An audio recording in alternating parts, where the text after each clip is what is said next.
Halo, assalamualaikum warahmatullahi wabarakatuh. Salam sejahtera, Om Swastiastu, Namo Buddhaya, salam kebajikan. Yang terhormat Bapak Ihsan Yusari, SIPNIP, selaku dosen mata kuliah Pendidikan Kewarganegaraan Universitas Indo Kebal Mandiri. Perkenalkan, saya M. Hasbiha Sidiki dengan MPM 2025-62443. Saya di sini sebagai host yang akan menemani kita podcast pada hari ini. Tentunya saya tidak sendiri, saya membawa teman-teman saya. Silakan kenalkan diri. Halo semuanya, perkenalkan nama saya Muhammad Rifki Zaki, NPM saya 2025-620013. Dan saya perkenalkan Muhammad Nihan Ali Maulana, NPM 2025-620012. Halo, saya Olivia Skandarud, NPM 2025-620014. Halo, saya Florentin Angelica Eli dengan NPM 2025-620005. Baik nih teman-teman, kali ini kita akan ngobrol santai nih mengenai Pancasila yang tentunya itu menjadi dasar negara Indonesia kita yang tercinta ini. Dan di sini saya akan mengawali podcast tersebut dengan satu pertanyaan. Jadi buat teman-teman yang mungkin ada jawaban juga, silakan tulis di kolom komentar ya. Pertanyaannya buat teman-teman nih, bagaimana tanggapan teman-teman tentang kalimat Pancasila cuma jadi slogan aja? Silakan dijawab. Kalau menurut saya sendiri sih, Pancasila itu bukan sekedar hafalan atau slogan, tapi kebiasaan berpikir dan bertindak dalam kehidupan sehari-hari misalnya. Seperti kita bertoleransi sesama agama dan lain-lain. Tapi sayangnya nih, banyak sekali dari kita tidak bisa menerapkan prinsip itu dalam kehidupan sehari-hari juga. Benar sih, Ki. Buktinya aja banyak di media sosial ngomongnya tentang toleransi. Padahal mereka saling menjatuhkan satu sama lain di media sosial tersebut. Benar. Dan juga, bagi saya, banyak oknum pejabat yang sering ngomong kita harus berdasarkan Pancasila. Tapi, dari oknum itu sendiri, yang berperilaku tidak senilai moral Pancasila. Dan ini hanya oknum aja ya. Iya benar nih teman-teman. Dan juga ya seperti yang kita lihat di media sosial atau bahkan kita lakukan secara sengaja maupun tidak sengaja, banyak sekali konten yang kita buat itu tuh hanya sebatas ingin viral saja tanpa benar, memasukkan moral yang ada di dalam konten tersebut. Nah itu bagaimana sih teman-teman tanggapannya? Ya nih, parah banget. Orientasi zaman sekarang tuh hanya mementingkan like sama view saja. Mereka nggak mementingkan bagaimana konten tersebut berdampak bagi masyarakat suatu hari nanti. Begitu sih kalau menurut saya. Setuju banget sih, tapi jangan lupa juga dunia digital tuh bisa jadi alat buat sebaran nilai Pancasila kalau dipakai dan bijak ya. Cuman masalahnya kita sering lupa sama tujuan buat edukasi atau bukan eksistensi gitu loh. Ya, benar sih benar-benar. Ya juga sih. Tapi mungkin seharusnya khususnya kampus kita tuh lebih aktif ngasih ruang diskusi kayak gini gak sih? Kayak biar mahasiswa kayak kita nih bisa gak cuma hafal teori doang gitu, tapi bisa nerapin nilai Pancasila di kehidupan sehari-hari. Misalnya kayak lewat kegiatan sosial atau debat etika gitu. Nah, begitu juga, pernah dengar kata-kata yang menurutku ngena banget. Apa tuh? Pancasila bukan mati, tapi terpinggirkan. Itu kena banget artinya. Kita yang muda ini harus ngangkat lagi nilai-nilai Pancasila ke tengah kehidupan di sosial. Iya sih. Nah, benar nih. Jadi tanggung jawab moral itu tuh ya, moral Pancasila itu tuh ada di kita sendiri gitu loh. Iya, Jadi kalau misalnya kita sendiri itu tidak konsisten dalam jujur dan disiplin, itu sama saja kita tidak menerapkan Pancasila. Sebenarnya kalau misalnya kita itu konsisten ya dalam menerapkan jujur gitu ya, berperilaku yang baik dalam kehidupan sehari-hari, Pancasila akan datang sendiri pada kita Iya. tanpa harus dipaksa gitu, moral-moralnya seperti itu. Nah, masalahnya banyak yang mikir Pancasila itu cuma urusan negara, bukan urusan pribadi. Padahal nilai itu harus dimulai dari hal kecil, contoh yang nggak nyontek, jujur, dan nggak nyebar hoax gitu. Iya betul banget ini. Iya benar banget kan. Nah, Iya sih. kita tadi sudah membahas sedikit ya tentang Pancasila di media sosial gitu kan.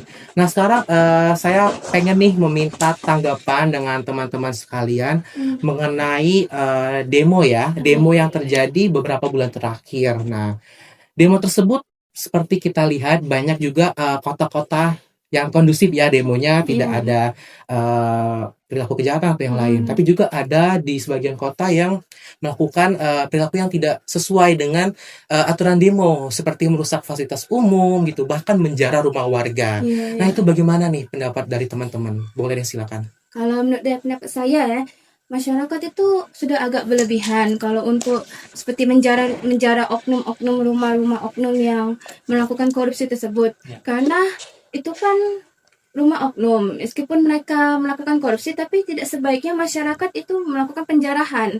Bahkan saya lihat di video-video yang beredar, mereka sampai membakar rumah-rumah oknum tersebut. Iya Ada sih. yang mengambil barang-barangnya juga, itu kan oknum juga dirugikan meskipun mereka korupsi, tapi tidak sebaiknya masyarakat melakukan hal tersebut.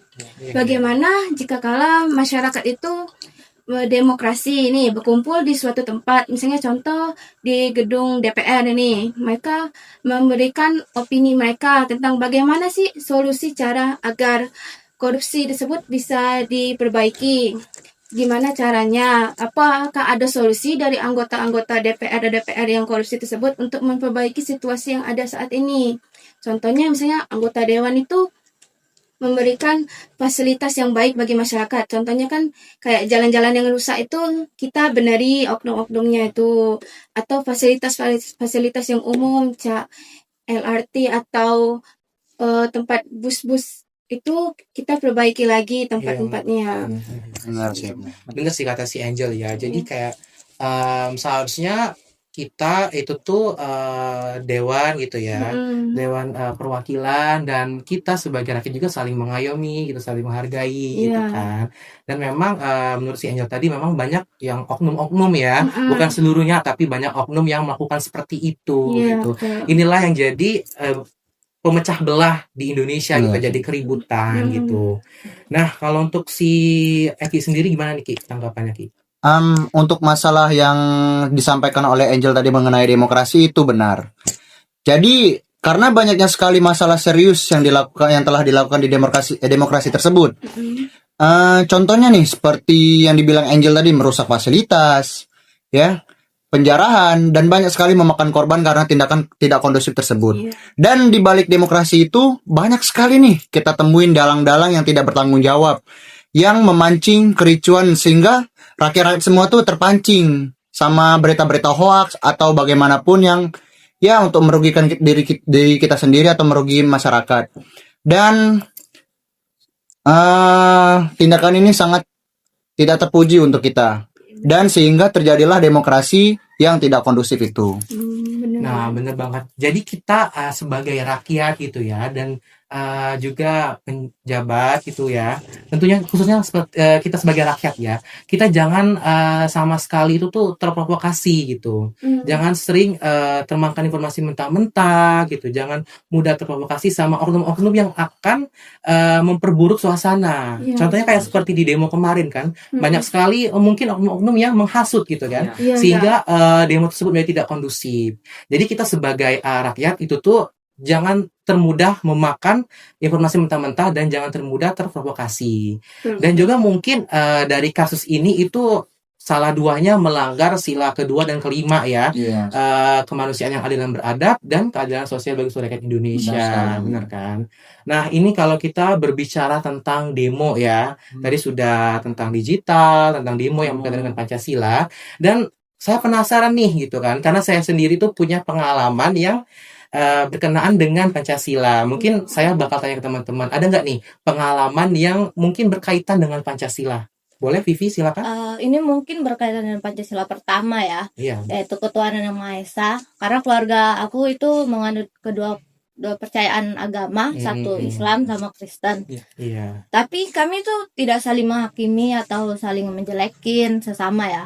Dikarenakan menurut saya Tuhan itu satu bagi yang mempercayainya ya. Iya, benar. Dengan sikap toleransi inilah kami saling menghargai. Kalau Lebaran ya kita kumpul rame-rame, kalau pas Natal kita kumpul gitu. Iya. Jadi nggak ada pecah belahnya gitu. Iya, benar. Ya, menghargai ya. Ya, benar sih apa yang dikatakan oleh Vivi tadi. Memang seharusnya kita begitu juga. Dengan Pancasila, inilah kita diajarkan menjadi tugas saling bertoleransi antara umat beragama, terutama agama Islam, Kristen, dan yang lainnya. Maka dari itu, jika ada informasi yang berbaur akan adanya berpecah belahkan agama, tolong jangan maka informasi tersebut mentah-mentah. Jadilah manusia yang bijak dalam berperilaku, tentunya bertoleransi bersama. Iya, benar banget. Jadi, mungkin, kesimpulan dari podcast ini adalah bahwa kita sangat penting sekali menerapkan, nilai-nilai moral Pancasila di dalam kehidupan pribadi. Karena itu akan, menumbuhkan rasa kejujuran, rasa disiplin, dan rasa saling menghargai satu sama Iya, lain, benar. gitu kan. Jadi itu sangat penting ya teman-teman. Menurut saya juga Pancasila itu tuh bukan hanya slogan ya, tapi Iya. kita harus terapkan dalam kehidupan sehari-hari Iya, agar harus hidup itu. kita menjadi aman gitu. Cuman damai. Ya, dan kesimpulan terakhir mungkin kita sebagai rakyat Indonesia atau mungkin kita harus lebih teliti lagi. Jangan menelan informasi mentah-mentah gitu kan. Kita harus meneliti suatu permasalahan sehingga kita tidak mudah termakan permasalahan yang mungkin memprovokasi gitu Ya, hingga jadi benar. keributan seperti itu. Oke lah teman-teman, mungkin sampai sini saja ya perbincangan podcast kita pada hari ini. Ya. Dan mungkin juga bagi teman-teman yang sudah menonton dari awal hingga akhir, kami ucapkan terima kasih. Dan jika ada informasi yang menambah wawasan bisa diambil, dan jika ada yang tidak baik silahkan dibuang saja, nggak usah ditanggapin gitu. Iya, sekali. benar. Dan juga kalau misalnya ada kritik dan saran boleh tulis di kolom komentar gitu. Sekali lagi kami ucapkan terima kasih kepada teman-teman yang sudah menonton dari awal hingga akhir video ini. Kami akhiri dengan mengucapkan wassalamualaikum warahmatullahi wabarakatuh. Wabarakatuh. See you next time. Dadah.